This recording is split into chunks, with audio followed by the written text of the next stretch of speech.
Hello, Mr. Angelo Zaragoza. I'm Nika Nueva. Nagmula po ako sa New Real Estate Company at gusto ko sanang makipag-negotiate sa'yo tungkol sa kumpanyang nalugi na at kabibili mo lang kahapon.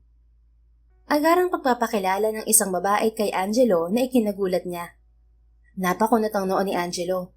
Mas pinili nga niya ang one-seater table sa mamahaling restaurant na kinakainan para walang umistorbo. Tapos bigla-bigla ay may babaeng lalapit sa kanya at basta na lamang maglalagay ng sariling upuan sa harapan niya. Maganda ang babae, maliit lang ito pero balingkinita ng katawan. Singkit ang mga mata nito, matangos ang ilong at may kakapalan ang labi na mapula. Hugis puso ang mukha nito. Inosente kung titingnan pero alam ni Angelo na kakaiba ang personalidad nito. Patunay na ang ginagawa nito ngayon. Ang straightforward mo naman, miss. Yun ang mga katagang lumabas mula sa bibig ni Angelo.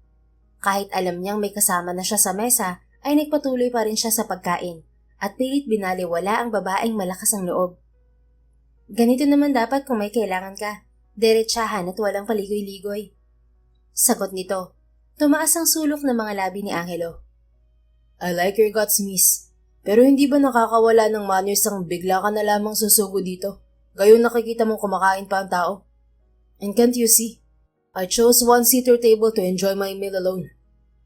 Mahinahong sagot niya sabay bitiw sa hawak niyang kubyertos. Inabot niya ang baso na may lamang tubig at saka siya uminom. Dumampot din siya ng table napkin at pinunasan ang labi niya. So your purpose is? Tanong pa niya rito. Umayos naman sa pagkakaupo ang babae at wala na nga itong kahiya-hiya pa. Interesado akong bilhin ng kumpanya ni Mr. Chua. Pag-usapan na natin ang asking price, Mr. Zaragoza. You know that I just bought it, right? At ang kumpanyang nabili na ay hindi na dapat bilhin pa ng iba, lalo na kung hindi na for sale. Kung interesado ka sa property na yon ay higit na ako ang may interest. I'm sorry, maling tao ang nilapitan mo. That property is mine now, and not for sale anymore. Excuse me. May nahon na sagot niya at iniwan na ang babae. Teka lang naman, Mr. Zaragoza. Sigaw ng babae dahil mabilis siyang naglakad palayo rito. Hindi na ito pinansin ni Angelo. Nagtuloy-tuloy lang siya sa paglalakad. Alam niyang hindi na ito hahabol pa dahil pinalibutan na siya ng mga bodyguard niya. Si Angelo ay CEO ng Zaragoza Group of Companies sa edad ng 28 anyos. ZGC headquartered in Makati, Manila.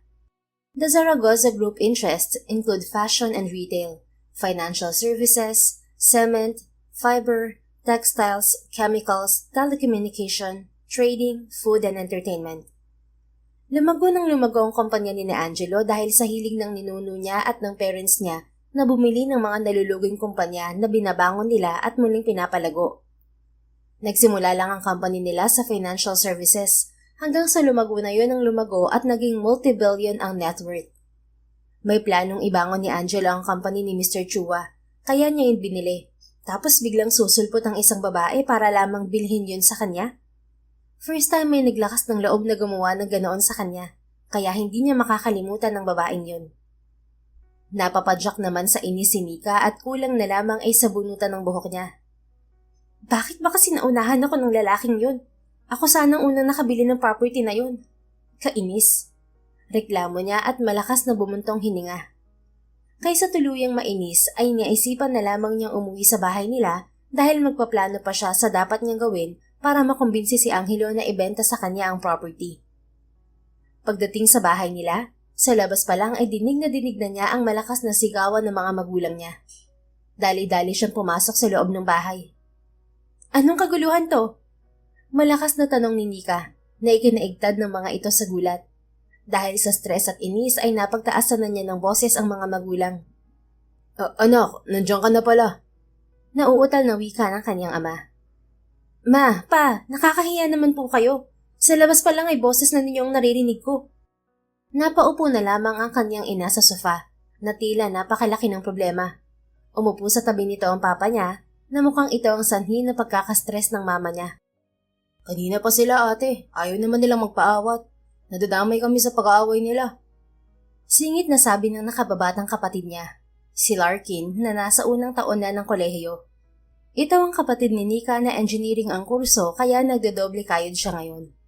Mahirap lang sila at siya ay baguhan pa lamang sa New Real Estate. Kaya kailangan niya mapagtagumpayan ang task na ibinigay sa kanya ng boss niya upang maging regular employee na siya sa kumpanya. Kaso ay mukhang mahihirapan siya sa task niya dahil hindi interesado si Angelo sa offer niya. Ano na naman hubang pinag-aawayan niyo, ma, pa? Kalmadong tanong na ni Nika sa mga magulang. Itong papa mo, anak. Ang perang kabibigay mo lang noong nakaraang araw ay pinang-invest niya at hayun, na-scam siya.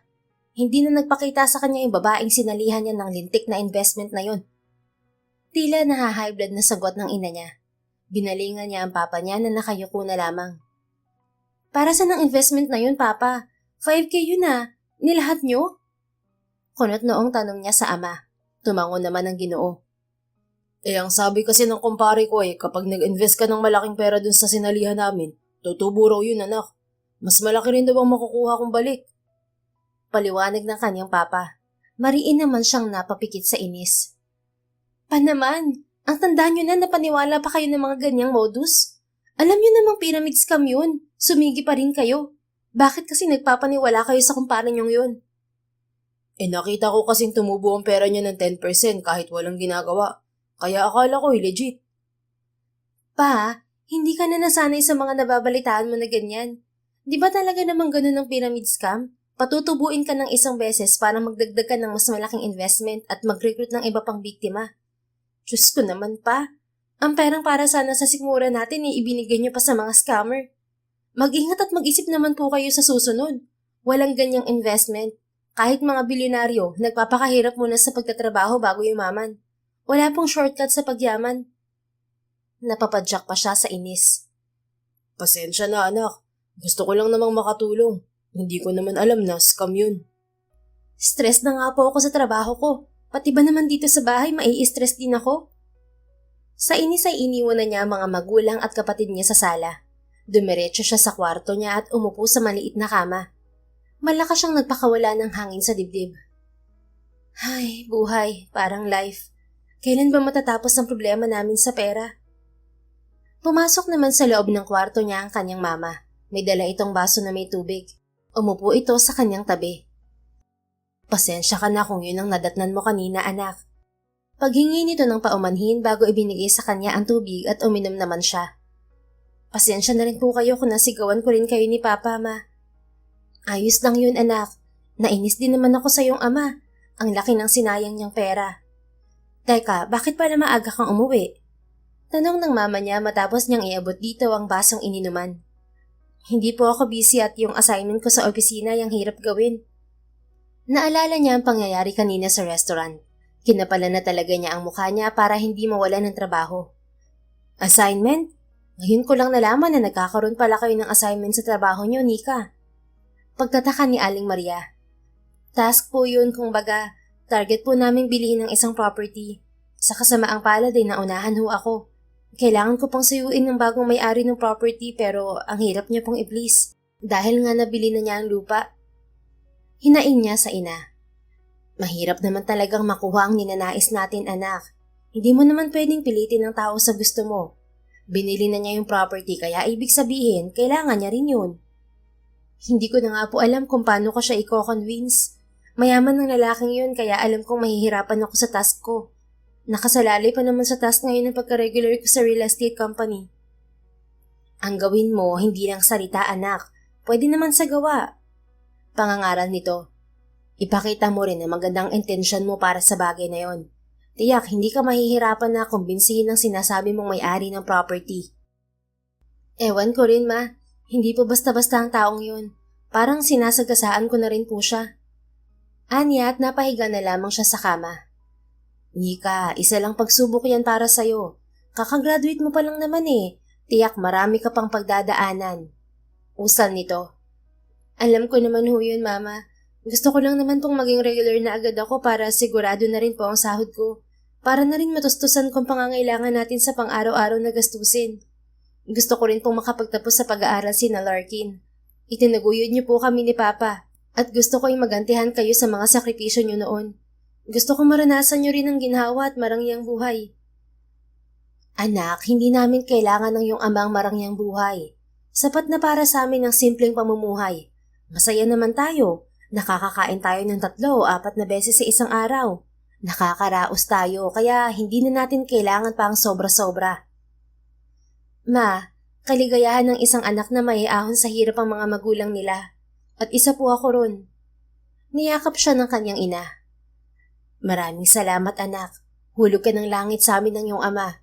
Masaya ako na magandang hangarin mo para sa ating pamilya. Pero tatandaan mo na hindi mo kami obligasyon, ha? Hindi obligasyon ng mga anak ang mga magulang nila, okay? Alam ko po. Gusto ko lang pong makatulong dahil mahal ko kayo. Tumango ang mama niya matapos nilang maghiwalay ng yakap. Salamat anak. Napakabait mo. Huwag kang mag-alala sa perang kinuha ng papa mo. Ako na ang bahala ron. Hindi na po kailangan ma. Hayaan niyo na lamang po yun. Siguro naiinip lang si papa sa bahay at hindi siya sanay na wala siyang ginagawa. Dapat sanayin na rin niya ang sarili niya. Hindi na po siya security guard. Retired na po siya kaya ipaalala niyo po yun sa kanya. Habilin pa niya na ikinatangon ng ine niya. Sige anak, ang papa mo na lang ang magbabantay sa ulam na tinitinda natin para hindi siya sama ng sama sa mga kumpare niya. Mabuti pa nga po. Meron kasi silang munting karinderya sa labas ng kanilang bahay. Habang sikyo ang papa niya noon, ang mama naman niya ay nagkakarinderya dahil hindi sapat ang kita ng papa niya sa pagsisikyo.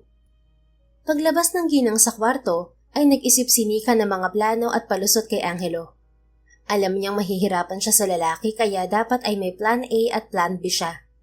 Ngunit walang ideya na pumasok sa utak niya kaya ang ending, natulog na lamang siya.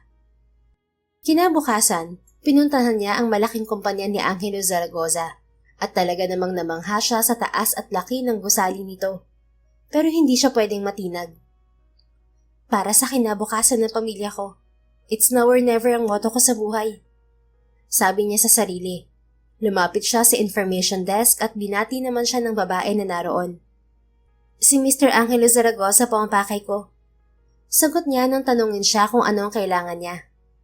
May appointment po ba kayo sa CEO, ma'am? Magalang na tanong ng babae sa kanya at napailing siya. Sorry, ma'am. Hindi po nagpapapasok sa opisina niya ang boss namin kapag walang appointment. Magpaset na po muna kayo. Sabi nito. Napabuga siya ng hangin. Mabibigat ang bawat hakbang niya nang umupo na lamang siya sa lobby. Naglabas siya ng isang lollipop sa bag at tinanggal ang balat niyon. Nang maisubo niya sa bibig ang candy ay nakita niya si Angelo. Napatayo agad siya at nilapitan to. Sir! Sir Angelo! Tawag niya rito. Bago pa siya makalapit dito ay hinarangan na siya ng mga bodyguard nito. Nalaglag ang lollipop na kinakain niya.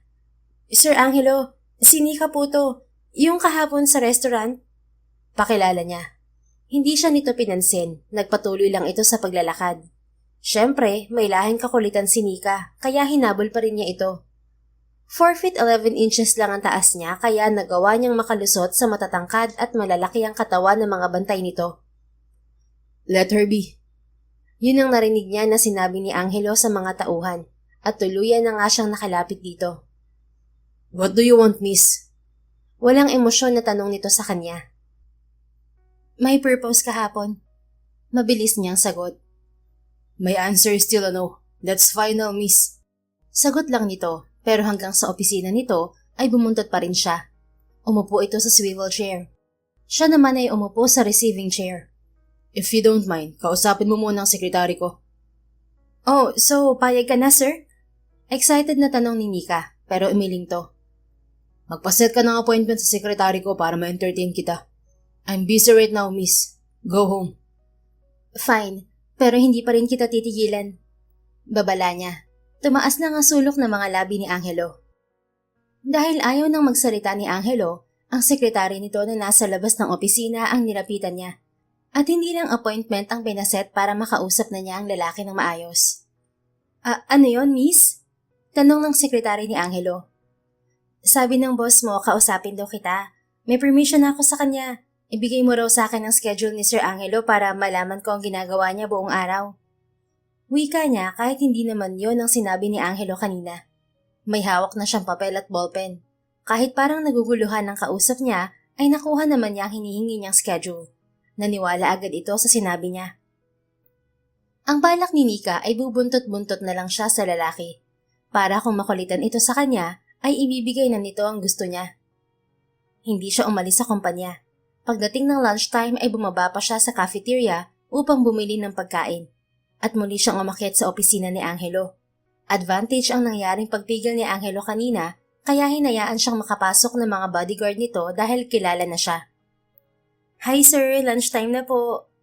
Masayang bulalas niya na ikinatigil ng binata mula sa ginagawa nito. What are you doing here again, miss? Mariin na tanong ng lalaki. Ibinaba ni Nika ang paper bag sa center table. Siyempre, kakain tayo. Excuse me? Nakataas ang kilay na sambit nito. Libre ko na ang lunch mo, sir.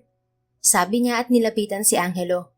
Napaigtad pa sa gulat ang binata nang hawakan niya ito sa braso. Napailing na lang din ito at nagpaubaya. Todo asikaso pa si Nika at matagal siyang pinigmasdan ng lalaki. Why are you so interested about that property, miss? Curious na tanong nito sa kanya. Gusto ko lang maging regular ako sa agency namin, Sir Angelo. Why? Baguhan ka lang ba sa trabaho mo? Parang ganun na nga po. Kakagraduate ko lang at isang malaking hamon na itong kinakaharap ko ngayon at task. Be considerate sana, sir. Kailangan na kailangan ko po talaga to eh. Nagsusumamong sambit niya. So ano na, ipagbibili mo na ba sa akin ng property na nabili mo? Makulit na tanong niya, pero umiling ang lalaki. Laglag ang balikat niya na tila nalugi. I don't have any plan for now, so no. But if you want, pwede kang magtrabaho sa akin as my assistant. Gagawin kitang regular employee right away, so you don't need to bother any client. What you're doing is not nice if you know it. Hindi alam ni Nika kung oportunidad ba yon o binibiro lang siya ng lalaki. Pero ang skills niya ay hindi pang assistant ng isang CEO. Maganda pong offer niyo, Sir Angelo. Kaya lang loyal po ako sa trabaho ko eh. Well, kung ayaw mo, wala naman ako magagawa. At least binigyan kita ng ibang option, kaysa naman pinapahirapan ka ng boss mo sa isang impossible task. Desperada na talaga ako, sir. Kung may ipapagawa ka sa akin kahit ano gagawin ko. Basta ibenta mo lang sa akin ng property mo. Nakikiusap na sagot niya. You mean kahit na anong ipag-utos ko isusundin mo? Just to get that property? Tila naghahamon na tanong nito. Yes, Sir Angelo. Kahit na ano, basta gumawa ka na ng agreement. Kung ganon, ipagtimpla mo ako ng kape. Agarang utos nito na ikinalaglag ng panga ni Nika. What? Anong klaseng tingin yan, Miss Nueva? Akala ko ba'y gagawin mo ang lahat ng ipag-uutos ko sa'yo?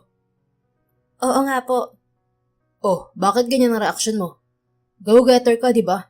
You will do everything to get what you want, kahit na gaano pa kahirap. Oo nga po, sir. Kaya lang gagawin mo kasi akong katulong sa halip na assistant mo, sir. Nakasimangot na sagot niya at hindi na napigilan pa ni Angelo ang mapahalakhak. Well, consider this as a start of convincing me to sell my property to you. Remember, nakasalalay sa akin ang regularization mo sa real estate company nyo. So, ibig sabihin, sir, pumapayag ka ng ibenta sa akin ng property mo? Not really. Sabi ko nga, parte lang to ng pagkumbinsi mo sa akin. Kapag nakita ko na karapat-dapat kang pagbigyan, then let's see kung pagbibigyan kita. Ah, ganon. Aalilain mo ako tapos wala naman palang kasiguraduhan kung ibebenta mo ang property mo, ganon? Exactly. Kaya be a good girl, Miss Go-Getter, okay? Pangaasar nito sa dalaga. Kahit ayaw, ay ginawa naman ni Nika ang iniuutos nito. Di bali na nga kung magmumukha siyang katulong. Ang mahalaga ay mapasa kanya pa rin ang property ni Mr. Chua. Sa buong maghapon ay may pinaayos sa kanya si Angelo ng mga papeles. Ang sakit-sakit na ng batok niya sa kayuyuko niya sa center table. Gustuhin man niyang sumuko ay hindi pwede dahil nakasalalay nga sa lalaki ang magandang future ng pamilya niya. God, I can't take this anymore. Mahinang reklamo niya sabay minasahe ang batok niya. Tapos mo na ba ang pinapagawa ko, Nika? Tanong ng instant boss niya. Gusto niyang ikutan ito ng mata dahil banas na siya rito kanina pa. Ay, hindi pa ho. Sa dami nito ay baka bukas pa ito matatapos, sir. Sagot niya na diniinan pa ang pagkakasabi sa sir. Peke pa siyang umiti na wari ba'y hindi talaga siya nahihirapan. Okay, let me know when you're done. Sa kalagitnaan ng trabaho niya ay muli siyang inutusan ng binata. Pinabili siya nito ng merienda sa cafeteria at nagtimpla din siya ng kape. Buti na lang at kasama siya sa snack na pinabili nito. Pampalubag loob. Pakiramdam ni Nika ay nabugbog ng husto ang katawan niya Kaya laking pasasalamat niya nang magsabi si Angelo na tapos na ang working hours nila.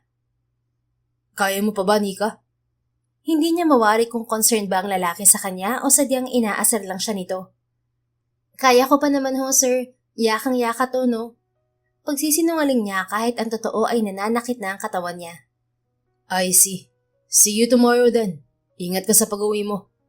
Paalam nito at pinagbuksan na nga ito ng kotse ng driver nito. Umawang ang labi ni Nika dahil hindi man lang ito nag-offer na isabay siya pa uwi. Kung sa bagay, isa itong bilyonaryo. Ang swerte naman niya kung ihahatid pa siya. Isa lang naman siyang hampas lupa at instant trabahador nito. Umuwi na rin siya para makapagpahinga. Para bukas ay ready na ulit ang energy niya. Mabuti na lang at hindi na nag-aaway ang mga magulang niya nang makauwi siya. Bago siya natulog ay binasa pa niya ang notepad niya, kung saan may naisulat siyang schedule ni Angelo Zaragoza. Oh, every morning pala'y hilig niyang mag-jogging. Tumatangong sa meet ni Nika nang mabasa sa note ang isa sa routine ng lalaki. Matsyempohan nga kita bukas, sir. Napangisi pa siya at yun nga ang ginawa niya kinaumagahan. Ang tagal naman niya. Reklamo niya habang nakaupo lamang siya sa bench at hinihintay ang pagdating ni Angelo. Nagpapadyak pa siya sa lupa dahil sa nararamdaman niyang pagkainip. Sa may open field ng condominium building na tinutuluyan ng lalaki siya naghihintay para lamang abangan to. Napangiti siya nang makita na niya ito sa wakas. Nang palapit na ito sa kinaroroonan niya ay agad siyang sumabay dito. Si Angelo naman ay natigilan nang makita ang dalaga at ngayon ay sumasabay na rin sa pagja-jogging nito. Good morning, sir. Masayang pagbati nito. Persistent ang mga taga-real estate agency, no? Komento nito. At nang makita na nahihirapan na si Nika na sumunod, huminto na rin si Angelo. Tumaas ang sulok ng mga labi ng binata. Sports bra na kulay pula at itim na shorts ang suot ni Nika. Mas nadipin na ang makinis at mestisang kutis ng dalaga. Maganda rin ang hubog ng katawan.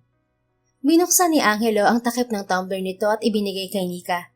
Nakita kasi nito na walang dalang baon na tubig ang babae. Ay, salamat. Sabi niya at kinuha ang tumbler saka uminom. Hindi na niya napansin na mas nauna siyang uminom ng tubig kaysa sa may-ari. Ang bilis mong mag-jogging, sir. Parang tumatakbo ka na nga rin eh. Napailing si Angelo at uminom na rin sa tumbler. Wala naman itong arte sa katawan. Pagkatapos uminom ay nanuot bigla sa ilong nito ang mahalimuyak na pabango ni Nika. Humakbang ito palapit sa babae na agad na paatras. Nagtatakang tiningnan niya si Angelo. Paano mo nalaman kung saan ako nakatira, Nika? Umupo si Angelo sa bench. Ginaya niya ang lalaki. Kapag gusto mo, maraming paraan, sir. Sagot niya. Ang aga mong mamilit, ah. Go-getter ka nga. Ay, hindi kita pipilitin, sir. Gusto ko lang din mag-jogging ngayon. Pagdadahilan niya na parang hindi naman kapani-paniwala. Oh, really? Kung ganun, may kondo ka rito? Tanong ni Angelo na itinuro pa ang condominium building. Hindi, wala. Hindi ko afford yan. Umiiling na sagot niya. Natuwa naman si Angelo sa pagiging honest ni Nika. Bakit ka nakarating dito sa Makati? Taga saan ka ba? Taga Makati rin. Dito lang ako nag-jogging pag may time. Hindi naman kasi bawal ng outsider. Palusot niya. Oh, okay. Mamaya dapat maaga kang papasok sa kumpanya. May pupuntahan tayo. Okay, sir. Umuwi na rin si Nika para makapaganda na siya at makapasok sa kumpanya ni Angelo. Saktong pagbaba niya mula sa taxi ay nakita niya ang binata. Sir! Pasigaw na tawag niya rito dahil pasakay na sa sasakyan nito. Kumaway-kaway pa siya at dali-dali siyang lumapit dito. Napahinga pa siya ng malalim dahil nagtaas baba ang dibdib niya. Hinagod pa siya ng tingin ng lalaki. Dirty white blouse ang suot niya at mini skirt naman pababa. Kahit naka-heels siya ay nagawa pa rin niyang tumakbo. Magandang kasuotan niya pero halatang nagmamadali nga siya. Hindi maayos ang pagkakabutones ng blouse niya na parang hindi pantay-pantay. Mauna ka nang sumakay, Nika. Utos ng instant boss niya. Ikinumpas pa nito ang kamay. Tumango siya at sumakay na. Nasa backseat silang dalawa dahil may personal driver si Angelo.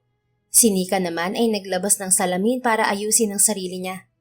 Naglagay siya ng kolorete sa muka. Nakatingin lang sa kanya ang lalaki. Grabe, sir. Nagmadali talaga ako para lang makarating ako sa company mo ng maaga. So, handa na ba ang titulo para magpirmahan na lamang tayo? Dire-diretsong sambit niya. Ang sabi ko kanina ron sa my field, aalis tayo dahil may pupuntahan tayo. Hindi kita isinama para sa purpose mo, Nika. Prangkang sagot ng binata. Saan naman tayo pupunta ng ganitong kaaga? Akala ko pa naman magbebentahan na tayo. Napatingin siya sa labas ng bintana ng kotse na matulin na ang andar. Sa Santa Maria, bukas na tayo makakauwi. Sagot nito na ikinagulat naman niya. Ano? Bukas na tayo makakabalik dito? Probinsya yun, di ba? Hysterical na tanong niya. Yeah, hindi ka yata nagdala ng damit mo. Mariin na napapikit sa inis si Nika. Hindi nga, wala ka namang sinabi. Bakit naman kasi ako kasama sa pupuntahan mo, sir? May sekretarya ka naman. Kailangan ko nga ng kasama ron dahil may iba akong pinagawa sa sekretary ko. Katwiran nito kaya parang umusok ang butas ng ilong ni Nika sa konsumisyon. Nandyan po ang personal driver mo, Mr. Zaragoza. Bakit naman pati ako sinabit mo pa rito? Ano naman ang gagawin ko ron? Lumipat ka sa driver's seat at imaneho mo ang sasakyan. Utos ng binata na nagpaawang sa labi niya. Ano? Oh, bakit? May reklamo ka? Di ba boss mo ako? Umirap si Nika. Grabe, ginawa mo na nga akong katulong mo. Tapos ngayon gagawin mo naman akong driver mo. Ano naman sa susunod? Tagapagluto. Abusado? May sweldo ka, hindi yun abusado. O baka naman hindi ka talaga marunong mag-drive kaya nagre-reklamo ka. Marunong ako, no? Tinuruan ako ng kaibigan ko noon. Ano namang palagay mo sa akin? Real estate lang na walang ibang skill? License meron ka? Meron, ginagawa kong valid ID. Natawa ang lalaki. Really? Ano bang paki mo? So wala akong kotseng imamaneho. Then drive. Leo, stop the car and let her drive. You can go home and spend time with your wife and kids. I will just call when I'm back. Utos nito sa driver na agad ding tumalima na todong ngiti dahil pinag-day off ng amo. No choice na si Nika kaya siya na talaga nagmaneho ng sasakyan nito. May GPS naman ang kotse kaya walang problema sa kanya. Kaya lang ay curious siya rito. Paano mo nalaman na marunong ako mag-drive, sir? Nagdududa na ako ha. Pina-background check mo ba ako? Ako sa niya rito. Tiningnan niya ito sa rearview mirror. Basta. Tipid na sagot lamang nito. Naging instant katulong na nga siya at ngayon naging driver pa nito. Tapos may balak pa raw na gawin siya nitong tagapagluto. Ay, kakaiba naman pala talaga ang trip ng lalaking to. Parang may sira sa ulo. Aminado naman si Nika na napakagwapo ni Angelo Zaragoza. Parang Adonis ang itsura. Matangos ang ilong nito at mestizo rin ang kutis. Malinis din ang haircut. Matipuno ang mga braso at katawan. Dahil malayo-layo pa nga ang pupuntahan nila ay binilisan na niya ang pagmamaneho. Hey, dahan-dahan naman. Saway sa kanya ni Angelo. Hindi ka lang pala taga real estate agency. Kaskasera ka rin. Napahawak ito sa handle ng kotse nito dahil sa pagbilis ng pagmamaniobra niya. Nakalimutan ko pong sabihin sa'yo na dati akong sumasama sa car racing at madalas akong winner, sir. Nakangising sambit ni Nika. Kahit hindi naman yun totoo. Parang namutla naman si Angelo dahil sa biyaheng langit niyang pagmamaneho. Paraan niya yun para asarin ng lalaki. Para naman kahit papaano ay makaganti siya rito. Ang kaibigan niyang pasaway na babae noong college ang tunay na car racer. May kaya sa buhay kaya iba ang trip. Pero namatay na ito last year dahil din sa aksidente sa pagsali sa isang illegal racing. Isa't kalahating oras ang nakalipas ay narating na nila ang Santa Maria. Ang lapad-lapad ng ngiti ni Nika. Alam niyang nakaganti siya ng konti sa instant boss niya. Samantalang si Angelo ay namumutla pa rin. Ako na magdadrive pa uwi. Nakibit balikat lamang si Nika. Sa loob-loob niya ay nagdiriwang siya dahil nakaganti rin siya sa feeling boss niya. Kahit hindi naman niya ito totoong boss.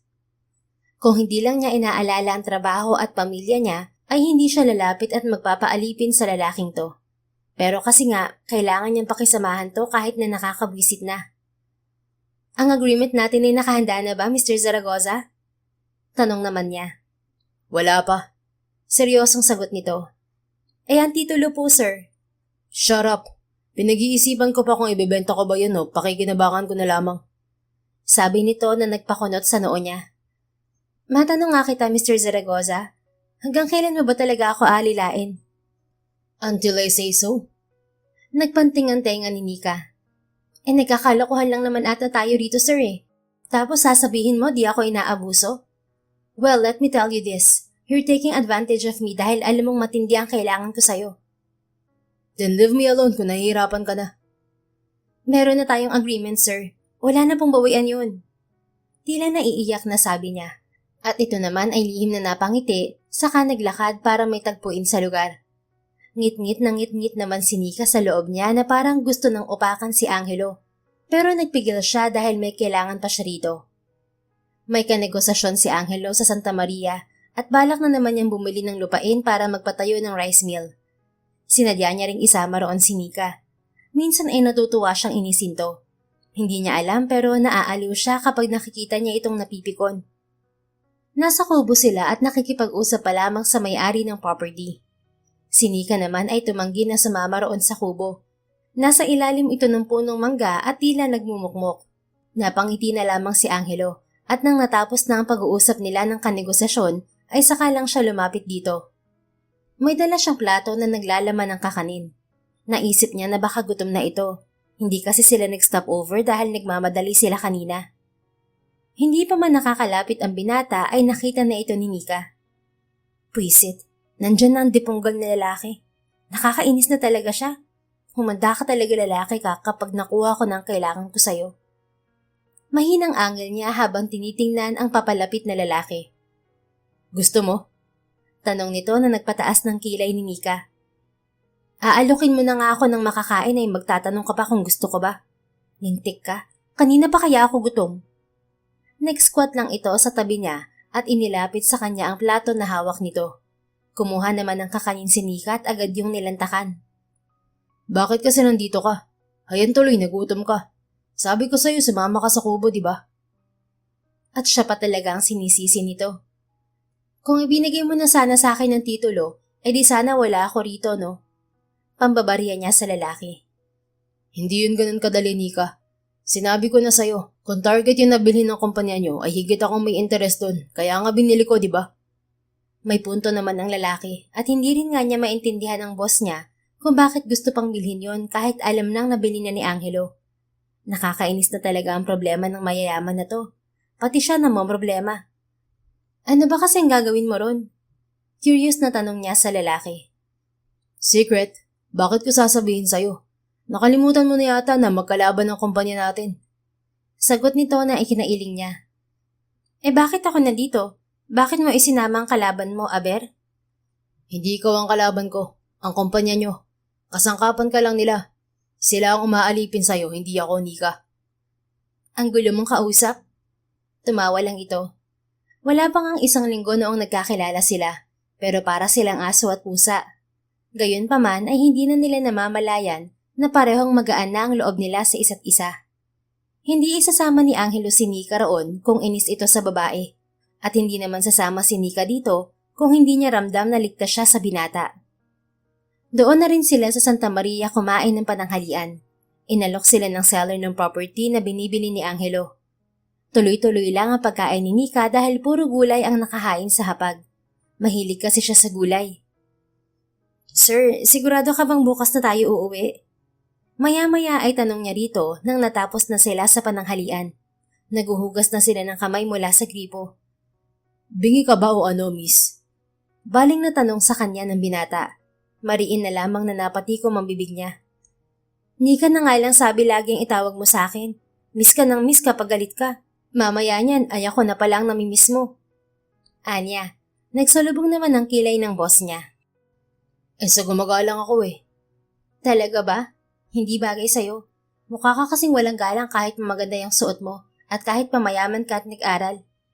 Komento niya para lang talagang asarin to. Nagsalita ang magalang. Tingin mo natutuwa ako na sinasagot-sagot mo ako, boss mo ako. Excuse me, not official boss. Tara na nga, gagabihin pa tayo sa biyahe. Sabi na lang ni Angelo at agad na napatayo si Nika. Oh, akala ko ba dito tayo matutulog? Kung gusto mong dito matulog, iiwan kita. Napaka-pilosopo mo talaga. Nagtatanong lang ayaw sumagot ng maayos. Uuwi na tayo, kaya ibig sabihin gusto ko nang umuwi. Oo na. Oh, ang susi ng kotse mo. Ikaw ang magdadrive, di ba? Tumango ang lalaki sabay hablot sa kanya ng susi ng kotse. Ginabi na nga sila. Hinatid pa siya ni Angelo sa bahay nila kahit nagpumilit siya na sa terminal ng bus na lang siya bababa, ay ayaw talaga siyang ihatid doon ng lalaki. Pagpasok niya sa kanyang silid ay agad niyang ibinagsak ang katawan niya sa maliit niyang kama. Nakakapagod naman na biyahe. Reklamo niya at ipinikit na niya ang mga mata niya. 2 linggo pang itinagal ni Nika sa pagseserbisyo kay Angelo at kahit ilang beses niyang banggitin ang property ni Mr. Chua ay iniiba ng lalaki lagi ang topic. Kaya naman kailangan na niyang mag-report sa boss niya at sabihin na mukhang walang balak si Angelo na ibenta ang property. Gusto na rin niyang magtrabaho kahit pa alam niyang masesisante na rin naman siya pagkatapos ng kontrata niya next month. May balita ka na ba, Nika? Tanong ni Madam Salvacion nang pumasok na siya sa opisina nito. Umiling siya. Ang hirap niya pong kumbinsihin, Madam. Bagsak ang balikat na sagot niya. Ipinakita niya talaga na nahihirapan siya kahit ginawa na niya ang best niya. Ano ba naman yan? 2 linggo na nga nakalipas wala ka pa ring progress. Ang mabuti pa, si Corazon na lamang ay papadala ko kay Mr. Zaragoza at bumalik ka na lang sa trabaho mo. Wala na tayong magagawa pa kung hindi mo naman kayang kumbinsihin si Mr. Zaragoza. Kilala ni Nika si Shasa Corazon. Baguhan din ito sa real estate na katulad niya at ang tingin niya rito ay isang karibal. Hindi kasi maganda ang pakiramdam niya sa babae.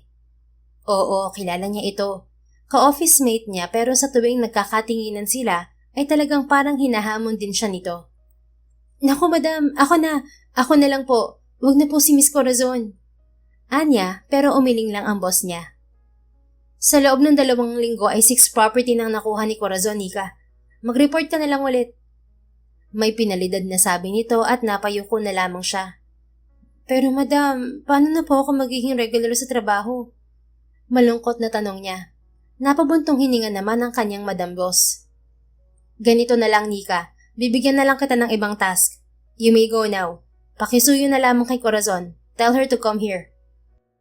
Kahit labag sa loob niya na lapitan ang table ni Shasa, ay wala naman siyang nagawa pa kundi ang sumunod na lamang sa inuutos sa kanya ni Madam Salvacion. Corazon, pinapatawag ka ni Madam. Walang buhay na sabi ni Nika sa babae at talagang bumira pa ito paharap sa kanya. Oh, new assignment na naman yata ang ibibigay sa akin ni Madam. Task na hindi mo kaya.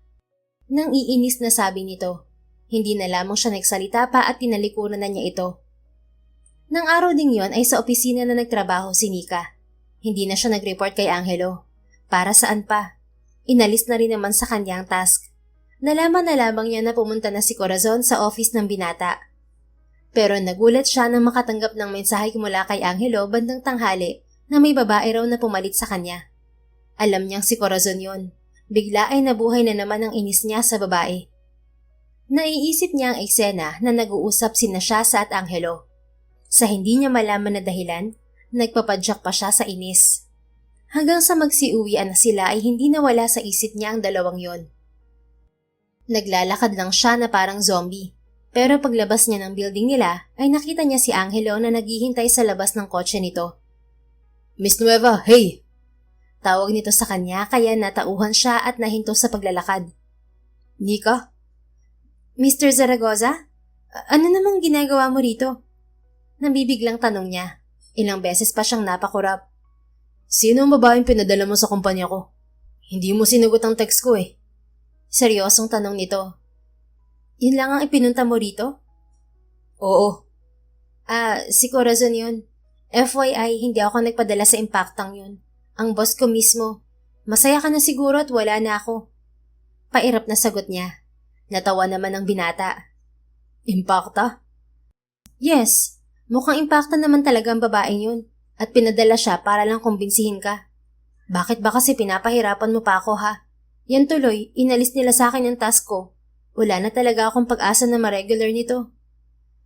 Sinabi ko naman kasi sa'yo, di ba? Na sa akin ka na lang magtrabaho. E di sana regular ka na ngayon.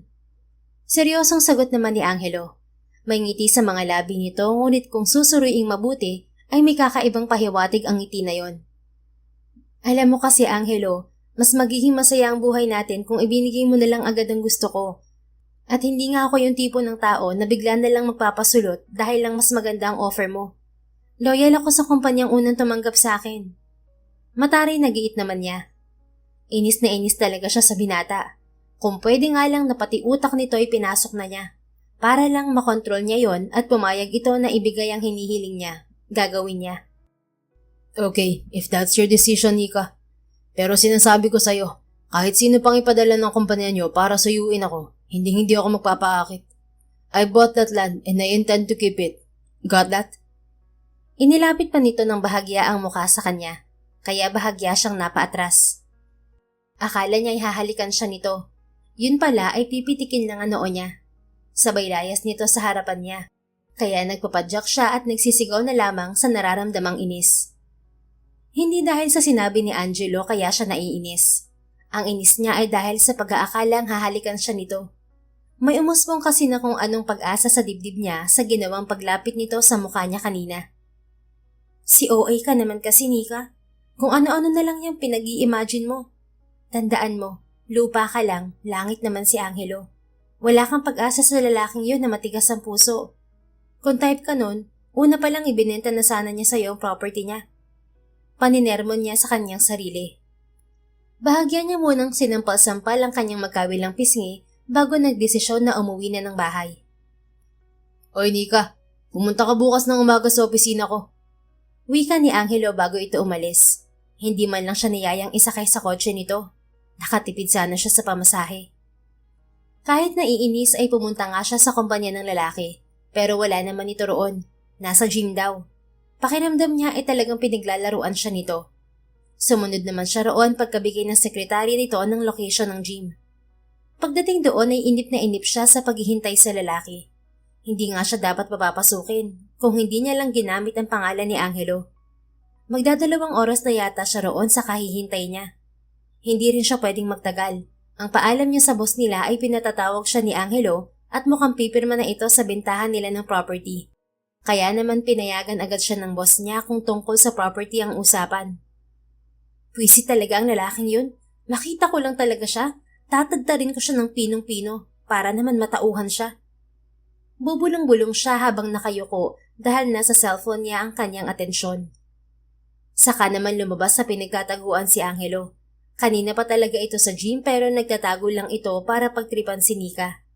Gustong-gusto nito na naghahabol si Nika dito. Sinadya ni Angelo na bungguin si Nika, pero mabilis din naman niyang sinalo ang dalaga. Got you. Buti na lang mabilis ako at nasalo agad kita.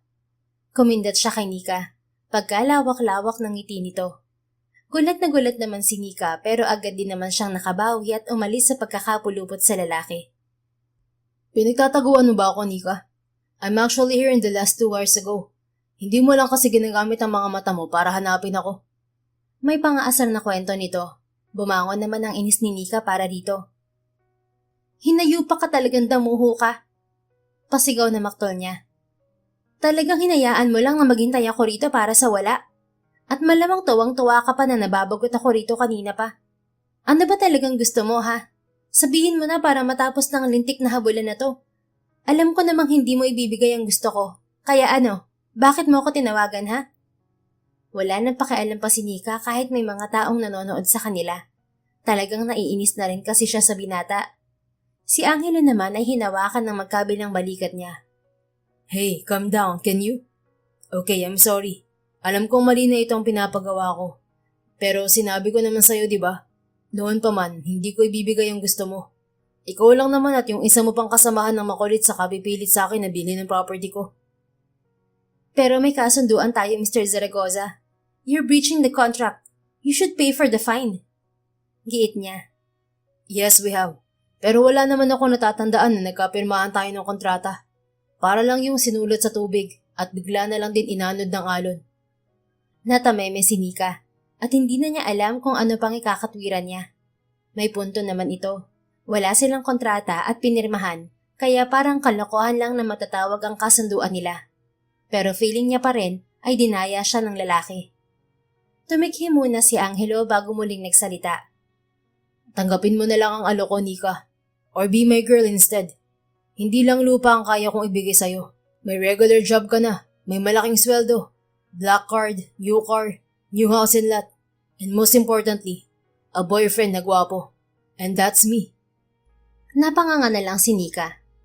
Boyfriend? May saltik ba to sa utak? O sadyang gano'n na talaga ang ugali nito? Seryoso ka ba, Angelo? O nangiinis ka na namang damuho ka? Saka anong akala mo sa akin? Pipitsuging babae? Hello, may delikadesa naman ako, no? At hindi ako naghahanap ng sugar daddy. Asik niya sabay duro niya sa dibdib ng lalaki. Bago pa siya makaalis ay mabilis na hinawakan ni Angelo ang pulso niya. Kumain muna tayo ng breakfast, Nika. Pag-aaya nito sa kanya. Natatawang sinundot nito ang pisngi niya kaya malakas niyang tinabig ang kamay ng binata at saka niya ito inirapan. Ano, Nika? Sama ka? Tara, treat ko. Fine. Pasusot niyang sagot. Akala niya sa restaurant sila kakain, pero dinala siya nito sa condo unit nito. Yun ang first time niyang makakita ng ganoong klaseng unit. Mas maganda pa yun sa mga binibenta nilang condo unit sa real estate. Feel at home, Nika. I'll cook our breakfast. Tumalima naman siya at pinanood itong magluto sa kusina. Sorry, dito kita dinala. Mas gusto ko talaga na ako nagluluto ng kinakain ko. Okay lang. Buti marunong ka magluto. Oo naman. Bata pa lang ako, tinuruan na ako ni na mami na maging independent. Para raw kapag may sarili na akong buhay, hindi ako mahirapan. Ikaw, marunong ka ba magluto? Oo naman, pero mga lutong bahay lang. May karinderya kami kaya medyo may mga potahe akong alam. Lutong bahay is nice. Hopefully, matikman ko rin ang luto mo someday. Anyway, how old are you again, Nika? Tanong nito. Nakaupo lang siya sa high chair habang nakabantay siya sa lalaki. Turning 24 na ako. Sagot niya. Kasabay na nanood sa ilong niya ang mabangong aroma ng kape na tinimpla nito. Naaalala niya na sinabi nito na gagawin daw siya nitong tagapagluto, pero ito pa rin naman ang nagluto para sa kanya. Sa bagay, wala na nga palang deal na yon. Desidido na talaga ang lalaki na hindi ibenta ang lupa nito. Ewan ba niya kung bakit nagpauto rin siya sumama rito, kahit wala naman silang business dalawa. So, ilang buwan ka na ba sa agency niyo at nahihirapan kang iwan ng trabaho mo ron? Magandang offer ko na trabaho. Bukas yun palagi, Nika. Basta kapag nagbago ang isip mo, sabihin mo lang. Kahit magandang opportunity na yon, hindi mo pa rin ako mapapa-oo, Angelo. Why? Dahil alam kong gagawin mo lang akong katulong mo at driver. I won't force you, Nika. Kibit balikat na sagot na lamang nito. Sige na, kumain ka na rin para may energy ka magtrabaho mamaya. Iba naman ang ipapagawa ko sa'yo. Baliw ka talaga, no? Bakit? Di ba sabi mo ayaw mong ibenta ang lupa mo? Bakit may ipapagawa ka na naman sa akin? Hoy, Angelo, wala na tayong kasunduan, remember? Oo nga. Malay mo magbago ang isip ko. Hindi na lamang niya pinansin ang sinabi nito. Tinikman na lang niya ang luto ni Angelo. Bacon, scrambled egg, and fried rice ang breakfast nila. Pwede ka nang maging chef. Komento niya at nag-thumbs up pa siya. Masarap ba? Hobby ko lang ang magluto pero hindi ko siya gagawing source of income. Medyo nakakapagod. At saka malaking responsibilidad ng magpakain ng mga tao. May tama ka naman. Pangarap ko someday maging restaurant na karinderya ni Mama. Well, kung aalis ka sa work mo, matutupad mo yun. Yan ka na naman. Pagkatapos nga nilang kumain ay agad na tumayo si Nika para likpitin ang pinagkainan nila sa mesa. Hey Nika, ako na riyan. Ako na maghuhugas ng mga yan. Bisita kita. Maupo ka na lang sa sala at manood ng TV. Ako na, Angelo. Ikaw na nga nagluto kanina so turn ko na to. Sabi niya. Pero naghilahan pa sila sa platong sabay nilang dinampot sa mesa. Hanggang sa pareho na nilang nabitiwan yon, kaya mariin na napapikit si Nika. Goodness, I told you na ako na lang kasi. Ang tigas-tigas ng ulo mo. Bisita nga kasi kita, di ba? Pinitik pa nito ang noo niya. Napahawak na lamang siya roon. Aray naman, Angelo.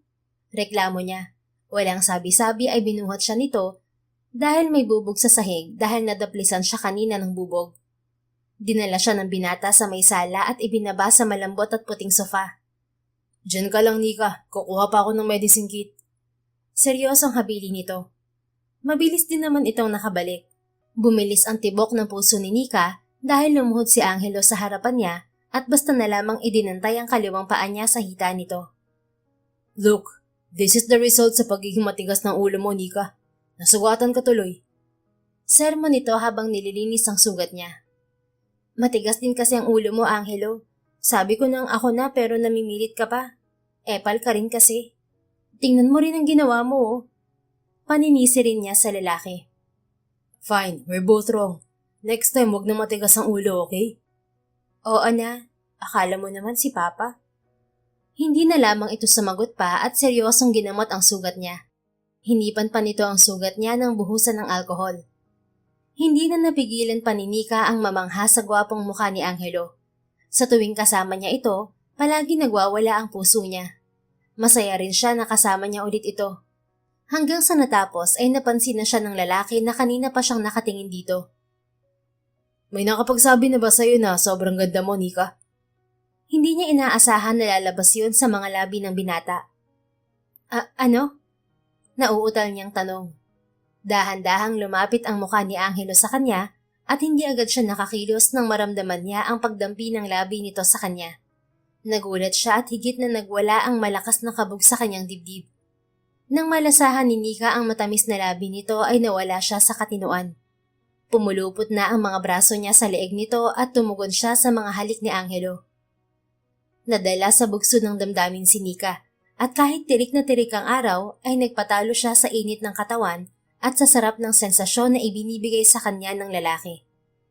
Kaya naman ang simpleng halik ay nauwi sa pagsuko niya ng iniingatan niyang bataan.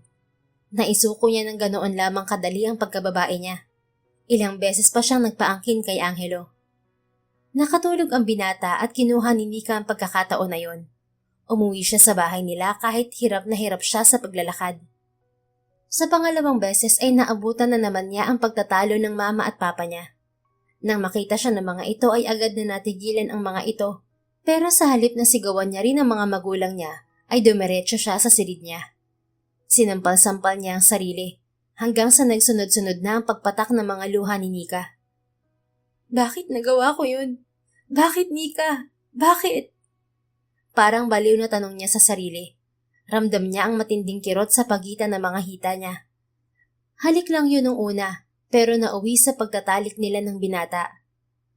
Pero talagang nadala ko at halos wala na ako maalala pa sa mga oras na yun kundi ang ginawa namin buong araw. Natulalang sambit pa niya. Ate, ayos ka lang ba? Tanong ng kapatid niyang si Larkin. Katabi nito ang bunso nilang kapatid na si Zinaida. Hindi nakapagsalita si Nika at kahit nag-aalala ang mga kapatid niya, ay hinayaan na lamang siya ng mga itong magpahinga. Pinatay niya ang cellphone sa takot na baka tumawag si Angelo. Isang linggo siyang nagmukmok sa silid niya. Hanggang sa naisipan na lamang niya ang mag-report sa agency. Pero laking gulat niya nang batiin siya ng boss nila. Job well done, Nika. Nabili na rin natin sa wakas ang target nating property ni Mr. Zaragoza. Nakangiting sabi ng boss niya. Namilog ang mata niya. Talaga po? Ipinagbili na ni Angelo, ni Mr. Zaragoza ang property niya? Paniniguro niya. Yes, and take this, Nika. Ito na ang huling sweldo mo. And don't worry, may bonus ka rin naman na nakuha sa property na yon. Inilapag ni Madam Salvacion ang sobre sa mesa niya. Parang nabuhusan naman siya ng malamig na tubig. Ang usapan ay mariregular siya sa trabaho kapag natapos niya ang task. Pero bakit siya tatanggalin? What do you mean by that, madam? Di ba kapalit ng task na yan ay mariregular ako? Takang tanong niya. Submit your resignation letter, Nika. But why, madam? Bakit matatanggal ako sa trabaho ko? Ginawa ko naman pong lahat pero bakit ganito naman pong igaganti niyo sa akin? Tila maiiyak na si Nika. Hindi ako ang dapat na magpapaliwanag niyan. Si Mr. Zaragoza ang hanapin mo. May kondisyon kasi siya na ibibenta niya ang lupa niya pero kapalit ay tatanggalin ka dito. This is business kaya kailangan kong sundin ang kondisyon niya kahit na ayaw kitang tanggalin. Hindi siya makapaniwala sa narinig. Ano pang silbi ng pinaghirapan niya kung matatanggal naman pala siya sa trabaho niya? Wala siyang nagawa. Lahat ng gamit niya sa mesa niya ay sinikop niya. Hindi siya umiyak. Natulala lang siya pero sa loob-loob niya ay tila nadudurog ang puso niya. Ito na yata ang sinasabi na sayang ang effort na ginawa niya. Pinuri man siya dahil nagawa niya ang trabaho niya pero hindi pa rin naging fair ang lahat. Sadyang napakalupit sa kanya ng tadhana. Sa kasamaang palad, pati bataan niya ay naisuko niya agad sa lalaking yun. Tapos patatanggal lang pala siya nito sa trabaho. Ngayon ay parang may hint na siya. Ang kabayaran ng pag-angkin nito sa kanya ay ang lupang gusto ng boss niya. Sa huli ay siya pa rin ang uuwi na luhaan. Nasaan ang hustisya? Mahinang tanong niya. Na kay Mr. Zaragoza. May sumagot naman sa tanong niya at binalingan niya ito. Nangaasar ka ba? Naiinis na tanong ni Nika kay Shasa. Hindi, pero kung maghahanap ka ng hustisya, dapat si Mr. Zaragoza ang harapin mo. Suggestion pa nito bago siya iniwan. Bakit ko naman haharapin ang dipunggal na yon? Siya nga ang dahilan kaya ako nawala ng trabaho. Sigaw niya. Napatingin sa kanila ang mga kasamahan niya. Malungkot siyang umuwi ng bahay na ikinagulat ng mga magulang niya. Anong nangyari anak? Bungad na tanong ng mama ni Nika. Bitbit niya ang hindi kalakihang kahon. Nag-resign na po ako sa trabaho ko, ma. Napagod na po ako sa kahahabol ko sa taong yun na ako pang naisahan. Nakatulalang sagot niya. Nika anak, ayos ka lang? Nag-aalalang sambit nito. Okay lang po ako, ma. Papasok na po ako sa kwarto ko. Paalam ni Nika. Hinayaan siya ng mga magulang niya. Hindi pa nga lang nagtatagal ay may kumatok na sa pinto ng kanyang silid. Hindi siya sumagot. Ate, lumabas ka na muna. May bisita ka. Narinig niyang sabi ni Larkin, pero hindi man lang siya gumalaw. Ang naisip niya lang ay mapapagod ang kapatid niya sa pagkatok sa pinto. Ngunit nang may nagsalita ay agad siyang napabangon. Nika, ako to. Buksan mo ang pinto. Boses yun ni Angelo.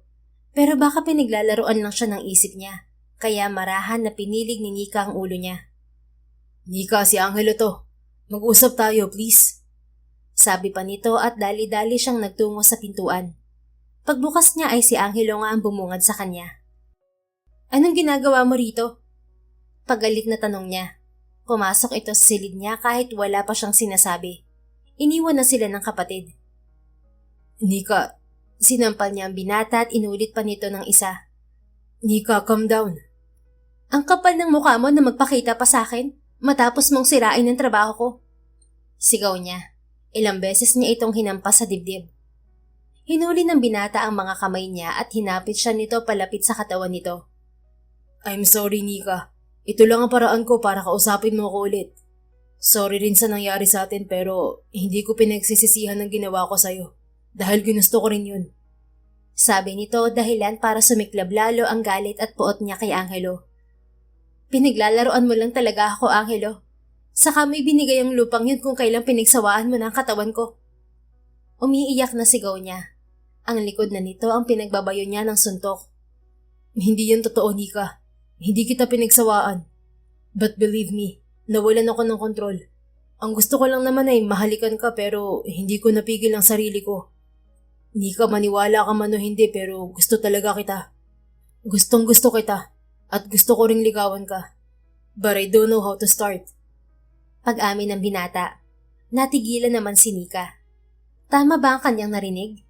Na may gusto sa kanya si Angelo? O baka namali lang siya ng dinig? Sa tingin mo maniniwala pa ako sa'yo? Nawalan ako ng trabaho, Angelo. Dahil yun ang plano ko, Nika. Ang ipatanggal ka sa trabaho mo para lumipat ka sa kumpanya ko. Ang akala mo ba'y nagbibiro lang ako sa alok ko sa'yo? Sincere yun. Gustong gusto kitang alisin sa amo mong magpapahirap sa'yo, pero hindi kita maagaw sa kanya. May nangyari sa atin na wala, nakaplano na talaga na i-trade ko ang lupa ko sa'yo. Bakit, Angelo? Dahil nga bala ko sanang ligawan ka, at kaya ako nandito ngayon para to pa rin yun. Pag-amin nito na bahagyang dumistansya sa kanya. Isang linggo nakalipas, Angelo. Bakit ngayon ka lang nagpakita sa akin? Nagdududang tanong niya. Wala akong balak na takasan ng responsibilidad ko sa'yo, Nika. Pananagutan ko ang nangyari sa atin. Pero alam kong naguguluhan ka pa sa bilis ng nangyari sa atin. Kaya naisip ko na bigyan ka na muna ng distansya. I thought kaya ko. Pero damn, 1 week seems decade. Hirap na ako maghintay na makita kang muli. Kaya isinagawa ko ng plano kong i-trade ka. Gago ka ba? Anong tingin mo sa akin? Kalakal? Alam ko kasing hindi ka magre-resign ng kusa dahil sinabi mo na may prinsipyo ka at mahal mo ang trabaho mo. Kahit na para sa akin ay inaabuso ka na ng boss mo. Ako mismo nakipag-usap sa boss mo para makuha ka. I'm sorry kung kailangan ko pang gawin yun para lang maipadama sa'yo na gusto kita at seryoso ako sa'yo.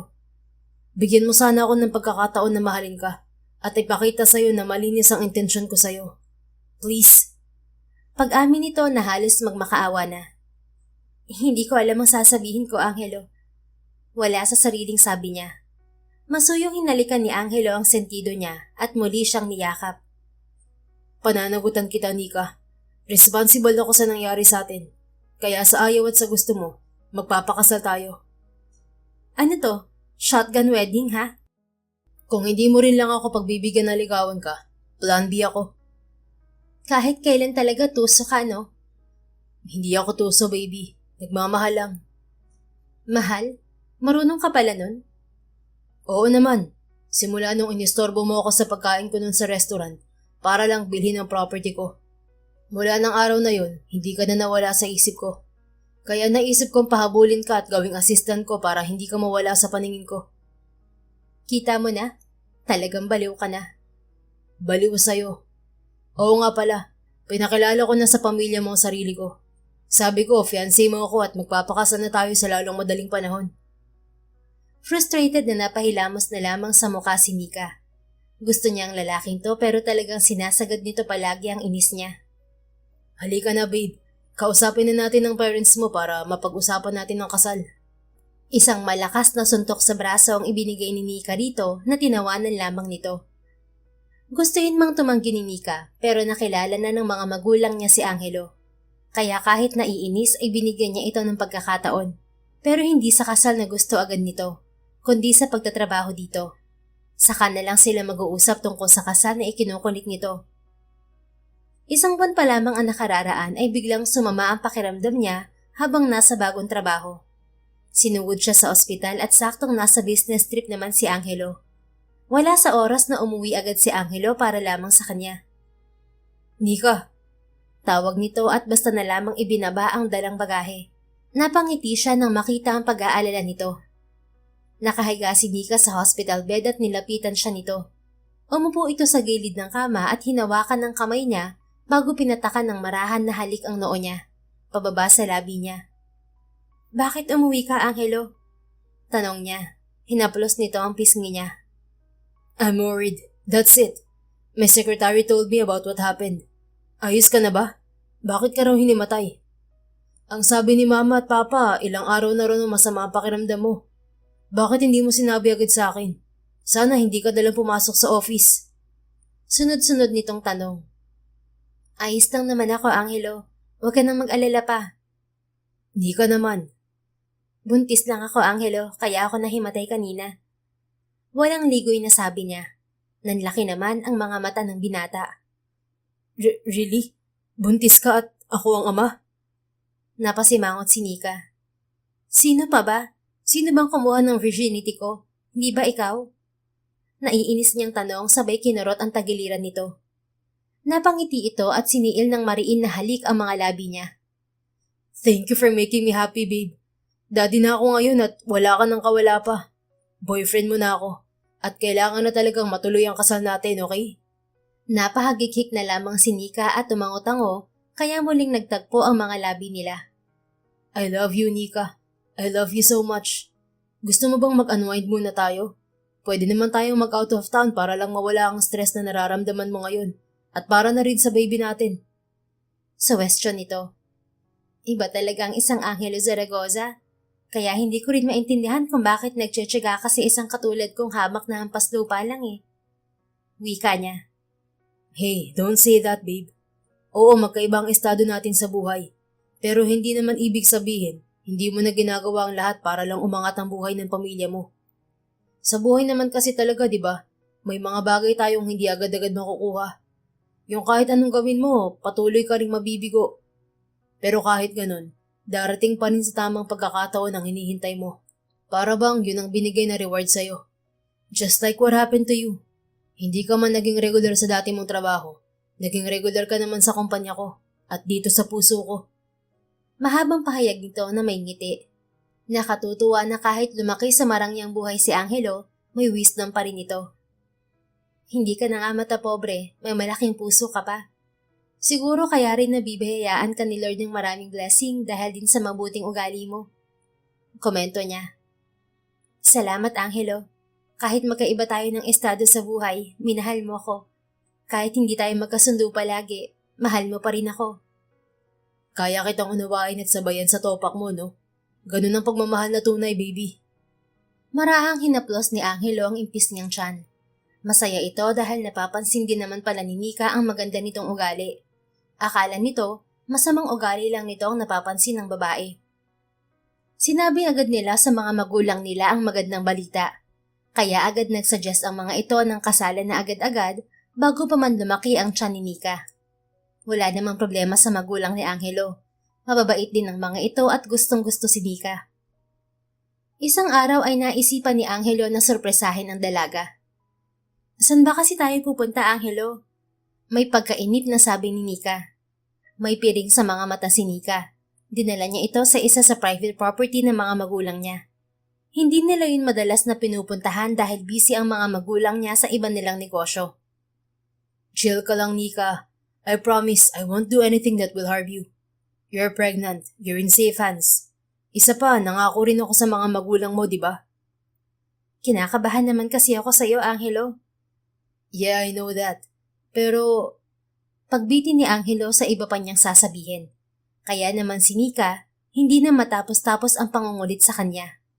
Natahimik lang ito nang sabihin niyang nakarating na sila sa pupuntahan nila. Hindi na siya makapaghintay pa kaya naman tinanggal agad niya ang piring sa mga mata ni Nika. surprise! Picnic by the beach. Flowers for you, Nika. Kinuha ni Angelo ang kumpol ng bulaklak at ibinigay sa nobya. May mga petals pang nakasabog sa paligid ng picnic carpet. May balloons din sa paligid at may nakaabang na pailaw. Para namang na-speechless ito dahil sa sorpresa niya. Ang ganda-ganda ng setup. At ang mas nagpaganda pa niyon ay ang nalalapit na paglubog ng araw at ang bawat pagkumpas ng alon sa dagat. Maupo na tayo para mas ma-appreciate mga view. Inalalayo ni Angelo sa pag-upo ang girlfriend bago siya tuluyan ding umupo. Pinaggigitnaan nila ang basket na may lamang mga pagkain at prutas. Alam mo ba kung bakit ngayong papalubog na araw kita dinala rito? Tanong niya kay Nika habang nakatitig siya sa dalaga. Habang ang nobya naman niya ay nakatitig sa papalubog na araw. Sa pagsulyap ni Nika kay Angelo, nagkatitigan silang dalawa. Hindi nila alam kung ilang minuto ang titigan na yon. Si Nika ang pumutol sa titigan dahil pakiramdam niya ay malulusaw na siya. Bakit? Tanong nito. Kasi kahit ang ibig sabihin nito ay paalam, may isa pa tong paliwanag. Na lumipas man ang araw na to, may panibagong bukas ka na manghihintayin.